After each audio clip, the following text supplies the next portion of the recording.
A very good morning to all of you. This is Dinesh Mehbubani. I am HOD in Chemical Engineering Department at LJ Institute of Engineering and Technology. In this semester, I am going to teach you numerical methods in chemical engineering. That is the subject of fourth semester GTU. Okay. What are the contents of this subject? First of all, we have to study about the errors and approximations. Then we have to study about the solution of algebraic and transcendental equation, then curve fitting, then solution of differential equation, then solution of partial differential equation, ordinary differential equation. We have to also study about the numerical differentiation and numerical integration. Then we have to study about the interpolation. In the next series of video lectures, we are going to see all of these in details, but let me tell you what is the basic difference between the normal mathematics and numerical methods. See, till now we have studied almost all type of mathematics, like we have studied differentiation, then integration, then matrices, how to solve the non-linear equation, how to solve the linear equation. Till now these things we have studied. But what is the basic difference between that methods and numerical methods? See, it is said that numerical methods are very easy compared to the analytical methods. Why easy? Because there is no need to remember any type of formulas, remember any type of complex formulas, right? But the main difference is the normal numerical methods will give us the exact solution, but the numerical methods will give us the approximate solution. Now, what is the meaning of exact and approximate? Exact means accurate, right? Approximate means it's not accurate, but it is near to accurate. So if we want an approximate solution, then numerical methods are used. Okay, in the next slide we are going to study what are the application of numerical methods in engineering. Okay, as I told you, these type of numerical methods are used to solve the non-linear equations, then complex graphs. See, it is used in each and every branch of engineering, right? It is used in computer science for finding the root algorithm. Then it is also used to find the profit and loss in the company. There are various methods in that with the help of which we can find the profit and loss in the company. Then it is also used to find the multi-dimensional roots. Now, what is the meaning of multi-dimensional roots? If there are 3 or 4 roots of the equation, then we can easily find the 3 or 4 roots. But if any equation is there and it consists of more than 5 roots, then to solve that type of equation, numerical methods are used. Okay. Then solving the technical problems using scientific and mathematical tools. There are various mathematical tools like MATLAB and then Scilab. These all tools are using numerical methods, right? Then network simulation, then train in traffic signal, and the one more application of it is weather prediction with the help of interpolation technique. Now, interpolation is a method in which we are able to find the intermediate value of any function with the help of the given values of the function. Okay, so we can predict that value. Based on the given values, we can predict that value. So this type of interpolation technique is used in the weather prediction, right? So these are some of the applications of numerical methods. In this lecture, we are going to start chapter number 1, that is errors and approximation. Okay, now in errors and approximation, there are some definitions that are asked in GTU exams, and we are going to start from 3 definitions. The first one is exact numbers, second is approximate numbers, and the third one is significant digits. Meaning of exact number. What is the meaning of exact number? The number that are having no uncertainty and no approximations are known as exact numbers. This is the definition of exact number. For example, if I am taking 1/2, then what is the value of 1/2? If you will find in the calci, the value of 1/2 is 0.5. So that value is exact. Okay.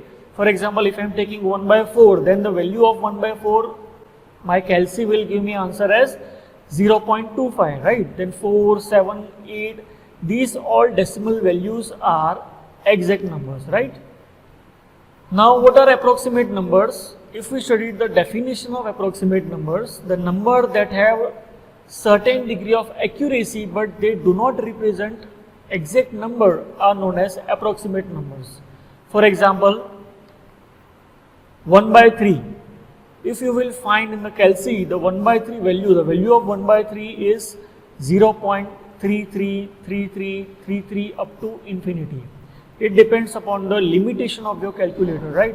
So again, if I will find 1 by 7, it will again give me approximate value, it will not give me exact value, right? Then pi, the value of pi is again 3.14, okay, and so on. Then value of under root 2. You can find all these value in your calculators, right? So these all are approximate because the values are not finite, the values are not exact. So these values are known as, these numbers are known as approximate numbers. So these are the definitions that you have to remember, okay? And the last one is significant digits. Now what is the meaning of significant digit? The number of digits present in a number excluding the leading zeros are known as significant digits. We will study these significant digits in the next slide in detail, but you have to remember the definition. We have to exclude the leading zeros. Okay, we have to exclude the leading zeros and the remaining values are known as the significant digits. Fine. Now let us study the significant digits in detail. I have shown one example here. On the basis of this example, you can easily get that what is the meaning of significant digit. See, I have written one value 0.003070. Now if we exclude the leading zeros, okay, if we exclude the leading zeros, these are the leading zeros, total 3 leading zeros are there, then these 3 leading zeros are not significant, right? Then the leading zeros 0.00. So 3 zeros we have to neglect, these 3 zeros are not significant, then 3 digits are there, 307, these 3 digits are significant, and the trailing zeros after the decimal point, the trailing zero after the decimal point is also significant. So which significant digits we have to consider? We have to exclude the leading zeros are not significant, then after the leading zeros, there are some digits, these all digits are significant. Then if any decimal point is there, after the decimal point, the zeros are there, that zeros are also significant. So I have written here, see, you can see leading zeros are not significant and the trailing zero to the right of the decimal point are significant. So on the basis of this, you can easily get which digits are significant and which are not significant, right? Let us take few examples in which we have to find the significant digits. See, in the first example, the value is given 0.002060. See, excluding these leading zeros, the remaining 4 digits are significant. In the second one, as I told you, in the second one, the digit is, in the second one, the value is 4108. So in 4108, there are 4 significant digits, but we have to also consider 0 after the decimal point. So zeros after the decimal points are considered to be significant. So in this value, there are total 5 significant figures. And the last one is 70900. As I have told you, if there is a decimal point, after that decimal points, the zeros are considered to be significant. But in this value 70900, there is no decimal point. So we will consider only 7, 0 and 9 as the significant figures. So I hope it is very much clear to you. The topic of this chapter is accuracy and precision. Now most of you might be thinking that accuracy and precision are almost same, but no, both are not same. There is a difference between accuracy and precision. There is a minute difference, and that we are going to study. Okay, first of all we start from accuracy. What is the meaning of accuracy? See, if we see the definition, then definition says it is defined as how closely the measured value agrees with the true value. Once again I am repeating, it is defined as how closely the measured value agrees with the true value. The word agrees show here the nearness of the measured value with the true value. How close the measured value and true values are. Okay, if the true value and the measured value both are almost same, then we can say the accuracy is 100%. But if the difference between the measured value and true value is very less, then we can say the accuracy is more. Okay, so it also depends upon the number of significant digits present in a number. Now to understand this in detail, we are going to take one example. Okay, as shown in the example, a true value is already given. What is the true value? The true value is 2.4520. And we have taken number of observations, and the set of measured values are 2.4510, 2.4521, 2.4500 and 2.45199. So as I told you, what is the meaning of accuracy? Accuracy means how close are the measured and the true value, right? So if we find the difference between all of these values with the true value, then I will find this value. I will find this value 2.45199 to be very much near to the true value. So we can say out of these all values, 2.45199 value has the highest accuracy. Why? Because the difference between the true value and the measured value is less. So on the basis of this, we can say to find the accuracy, we need two values. One should be the true value and another should be the measured value. If the difference between the true value and the measured value is less, then we can say the accuracy is high. Okay, I hope it is clear to you. Now next is precision. Okay, you can see the definition. It is defined how closely the individual measured value agrees with each other. Now what is the meaning of individual measured value? See, I am having a set of measured values and how closely they are related with each other. Okay, it is simply said that if the number of significant digits are more, then we can say the value is more precise. It is not related with accuracy, it is not related with the true value. We are not comparing it with the true value, we are comparing it with the measured values. Okay, so we can say it also depends upon the total number of significant digits present in a number. If the total number of significant digits are more, then we can say the precision is also more. Okay, I am giving you a set of measured values. You have to identify which value has the highest precision. Which value has the highest precision? Okay, you are having 2.451011. Just what you have to see, you have to see the number of significant digits. Out of these four values, we can easily say that this value, the last value, has highest number of significant digits. So we can say this value is more precise. See, remember, there is no comparison between true value and measured value. We are only comparing a set of measured values. Fine. So this is about accuracy and precision. These two topics are very much important for the exam point of view. Okay. Our next topic is chopping and rounding off. Now what is the meaning of chopping and rounding off? Let us study in detail. See, non-exact numbers can be approximated with a finite number of digits of precision in two ways, and that two ways are chopping and rounding off. Now what is the meaning of chopping? If any non-exact number is there, non-exact number means what? For example, 1 by 3. The 1 by 3 is a non-exact number. If I will chop off the remaining digits, if I want to represent a number using n digits, okay, then what I will do? For example, I will show you with the help of example. See, I am writing 1 by 3. What will the calci give me? The calci will give me 0.3333 and so on. It will depend upon the capacity of the calci to display the digits. Now if I want to represent this in 6 digits.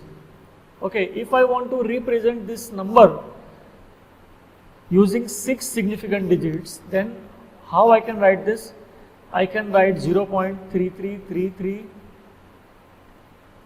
okay, and the remaining threes will be chopped off. Chopped off means we are neglecting that remaining digits, and this is known as chopping off.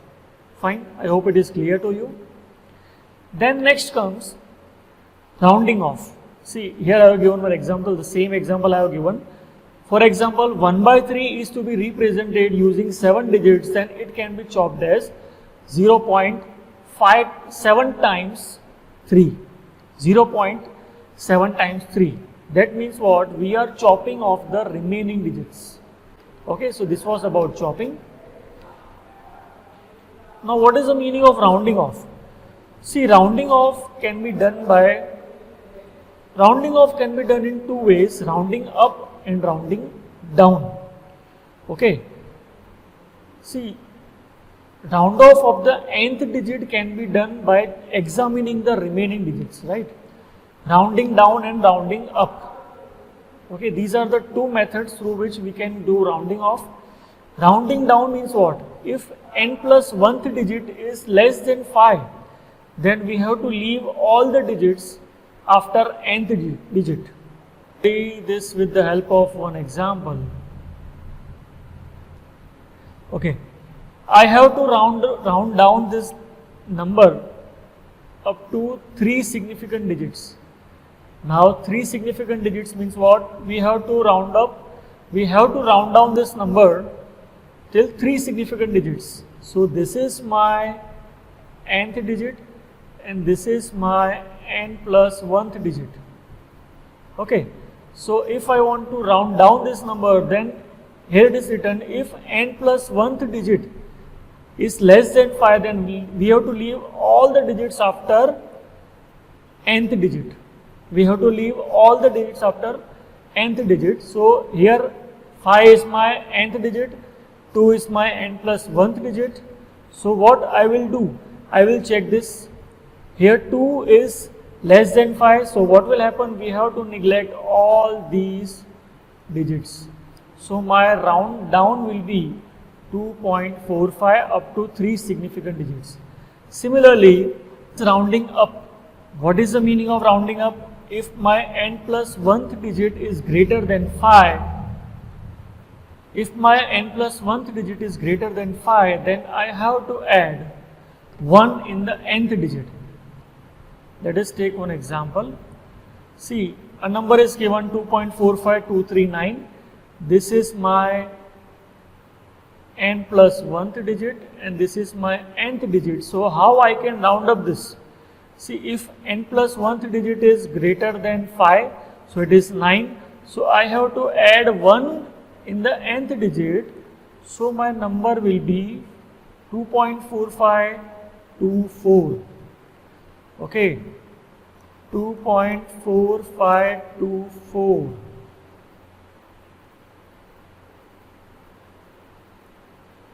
Okay, after rounding up, my number will be 2.4524. Why? Because as the n plus 1th digit is greater than 5, I have added 1 in the nth digit. So my number will be 2.4524. Okay, so these are the two cases, rounding down and rounding up. But what if the n plus 1th digit is exactly equal to 5? Then how we can round off? So in that case, what we are doing, if n plus 1th digit is exactly 5, then we have to round off the nth digit by the nearest greater even decimal. Nearest greater even decimal means what? For example, if it is 3, then we have to write 4. If it is 2, then we have to again write 4. So we have to write the nearest greater even decimal in place of the nth digit. So this was about chopping and rounding off. In the next lecture, we are going to study some numericals of rounding off and different types of error. Till then, have a good day. Bye-bye.